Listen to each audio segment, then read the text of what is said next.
لیکن اس کے بعد ان کی تاریخ میں ایک دور وہ آیا جب حضرت مسیح علیہ السلام ان میں مبعوث کیے گئے۔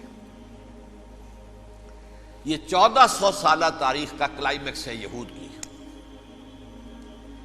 جب کتاب انہیں دی گئی تھی تورات حضرت موسیٰ کے ذریعے، وہ 1400 قبل مسیح کا واقعہ ہے۔ اس وقت سے لے کر اللہ کا وہ فضل ان پر ہوا کہ کوئی ایک لمحہ ایسا نہیں آیا 1400 برس میں کہ ان کے ہاں کوئی نہ کوئی نبی موجود نہ ہو۔ یہ تار ٹوٹا ہی نہیں، 2 سے شروع ہوا، موسیٰ ہارون علیہ السلام، اور 1400 برس کے بعد پھر آخری 2 ہیں، عیسیٰ اور یحییٰ علیہ السلام، یوں سمجھ لیجئے۔ اور اس کے درمیان یہ تار ہے، اور اس تار میں کوئی ایک لمحہ ایسا نہیں آیا کہ کوئی نبی موجود ہو۔ اس میں اتار چڑھاؤ بہت سے آئے ہیں، اس کا وہ میرا موضوع نہیں ہے اس وقت۔ قبل مسیح کی تاریخ جو ہے وہ میرا موضوع نہیں ہے۔ قرآن مجید میں سورہ بنی اسرائیل کے پہلے رکوع میں اس کا تذکرہ موجود ہے۔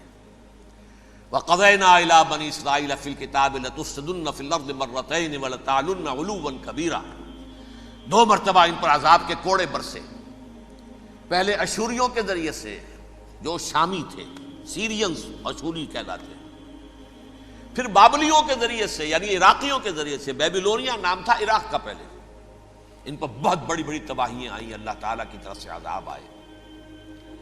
اس کے بعد پھر دوسرے دور میں دوسرا اقتدار کا دور آیا، خربستیاں بڑھ گئیں، تو پہلے گریکس کے ذریعے سے، یونانیوں کے ذریعے سے، اور پھر رومیوں کے ذریعے سے پسوایا گیا۔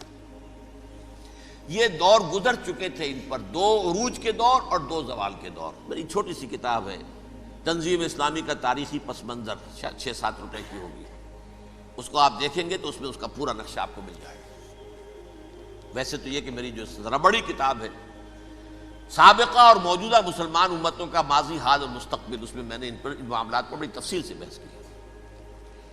بہرحال یہ جو دور تھا ان کا 1400 سالہ، وہ اونچ نیچ سے ہوتا ہوا جب آیا ہے حضرت مسیح کی بعثت پر، تو ان کی شرارت کی انتہا یہ ہو گئی کہ اللہ تعالیٰ نے مسیح کو رسول بنا کر بھیجا، رسولاً الی بنی اسرائیل۔ حضرت موسیٰ اور حضرت عیسیٰ کے درمیان رسول کوئی نہیں ہے، سب نبی ہیں۔ حضرت موسیٰ رسول تھے اور حضرت عیسیٰ رسول ہیں، درمیان میں داؤد ہو، سلیمان ہو، یشعیاہ ہو، زکریا ہو، یہ سب نبی ہیں، یحییٰ نبی ہیں، رسول نہیں ہے۔ لہذا وہ شہید کر دیے گئے، رسول شہید نہیں ہو سکتا، قتل نہیں ہو سکتا۔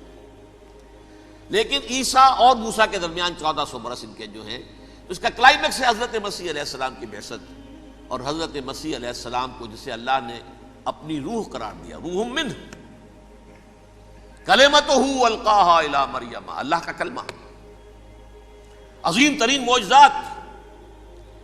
انہوں نے کیا کہا؟ یہ ولد الزنا ہے، حرام زادہ ہے، معاذ اللہ، نقل کفر نہ باشد، یہ جادوگر ہے، یہ مرتد ہے، یہ واجب القتل ہے۔ اصل حکومت اس وقت رومیوں کی تھی حکومت، لیکن انہوں نے انہیں آٹونومی دے رکھی تھی، اپنے مذہبی معاملات تم خود طے کر سکتے ہو۔ تو قائفاس جو اس وقت کا ان کا ہیڈ ربائی تھا سب سے بڑا، اس کی عدالت نے فیصلہ کیا مسیح کو سولی چڑھا دیا جائے۔ پائلیٹس پونٹس، اس کے پاس ان کی یادداشت پہنچ گئی، یہ ہمارا مجرم ہے مذہبی، یہ مرتد ہے، یہ کافر ہے، یہ جادوگر ہے، یہ واجب القتل ہے، اسے قتل کر دو، سولی چڑھا دو۔ خیر وہ لمبی بات ہو جائے گی، اس نے تو اپنے ہاتھ دھوئے کہ صاحب ہمارے پاس کوئی جرم نہیں ہے اس کے خلاف، تم کہتے ہو تو ٹھیک ہے، سولی چڑھا دیتے۔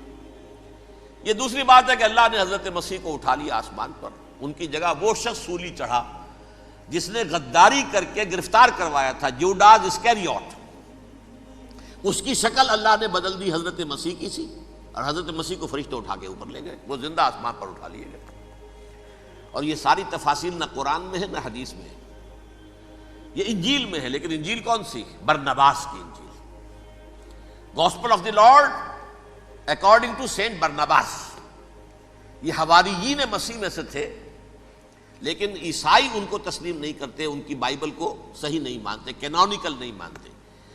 100 انجیلیں تھیں، 104 تھیں، جن میں سے 4 چنی ہیں انہوں نے، یہ متی اور جان اور مرقس مارکس، یہ ہے تو یہ 4 انجیلیں ہیں، انہوں نے تسلیم کیے کہ یہ کینونیکلز ہیں، یہ تو ہیں حقیقی، باقی جو ہیں 100 اس کو وہ تسلیم نہیں کرتے۔ ان میں سے ایک ہے یہ برنباس، اس میں یہ تفصیل ہے کہ اللہ تعالیٰ نے اس شخص کی، جیوڈاس کی، یہودا جیوڈاس اس کو انگریزی میں کہتے ہیں، اس کی شکل بدل دی حضرت مسیح کی سی، وہ گرفتار ہوا، وہ سولی چڑھا۔ وہ غدار تھا، غداری کی سزا اسے ملنی تھی، وہ مل گئی۔ حضرت مسیح کو فرشتے 4 اٹھ رہے ہیں، جس کوٹھڑی میں حضرت مسیح مقیم تھے، ایک باغ کے اندر روپوش تھے، اس کی چھت پھٹی ہے، 4 فرشتے آئے ہیں، حضرت مسیح کو اٹھا کر لے گئے ہیں، چھت برابر ہو گئی ہے، اس کے بعد وہ شخص پکڑا گیا۔ بہرحال حضرت مسیح کو اللہ نے اٹھا لیا آسمان۔ لیکن وہ دن ہے کہ اس قوم کو اب مغضوب علیہم قرار دے دیا گیا۔ نوٹ کر لیجئے، اصل میں تو ہونا یہ چاہیے تھا کہ رسول کی جان کے در پہ جب کوئی امت ہو جاتی تھی تو اللہ کا قاعدہ یہ تھا کہ اس امت کو نسیہ منسیہ کر دیا جائے۔ حضرت نوح کی قوم کو ختم کیا یا نہیں؟ حضرت ہود کی نگاہوں کے سامنے قوم عاد برباد کی گئی یا نہیں؟ حضرت صالح کی نگاہوں کے سامنے قوم سمود برباد ہوئی، یہ اللہ کا قاعدہ رہا۔ سدوم اور عمورہ کی بستیاں حضرت لوط علیہ السلام جہاں بھیجے گئے، مدین کا علاقہ جہاں حضرت شعیب بھیجے گئے، آل فرعون جن کی طرف موسیٰ کو بھیجا گیا، سب ہلاک کر دیے گئے۔ کیونکہ رسولوں کے بارے میں اللہ کا نبیوں کے بارے میں یہ بات نہیں ہے۔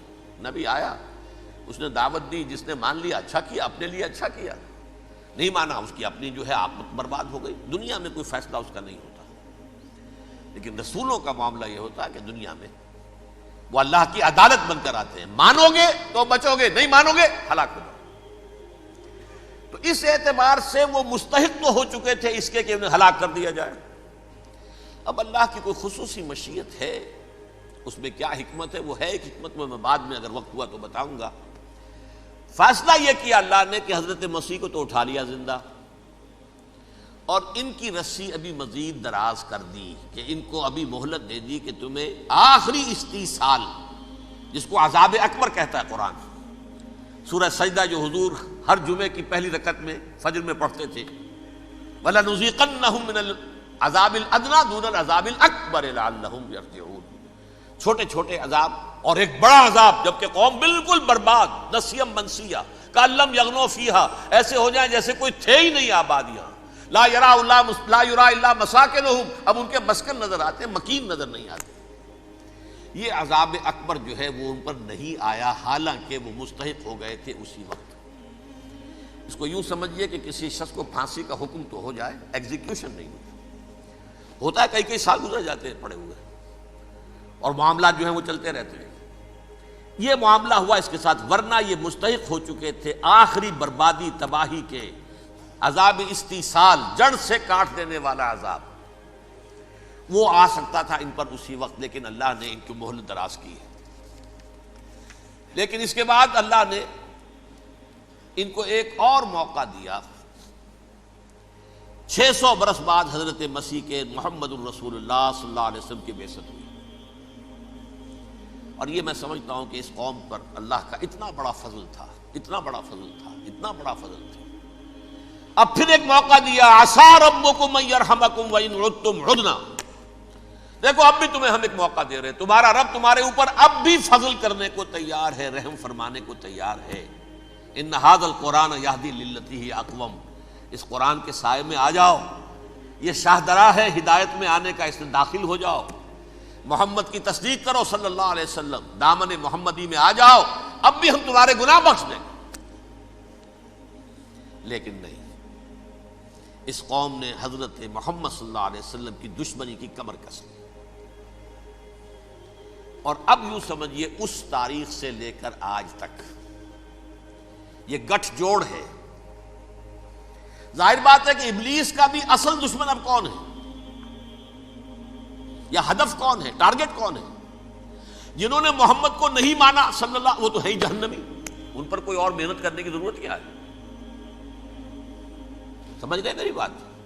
حضور کی بعثت کے بعد جنہیں حضور کو رد کر دیا، ان پر ایمان نہیں لائے، وہ کون ہے؟ کافر، وہ جہنمی ہے ہی ہے، لہذا اس کے اوپر کوئی محنت صرف کرنے کی ابلیس کو ضرورت نہیں۔ اس کا اصل ٹارگٹ امت محمد ہے صلی اللہ علیہ وسلم۔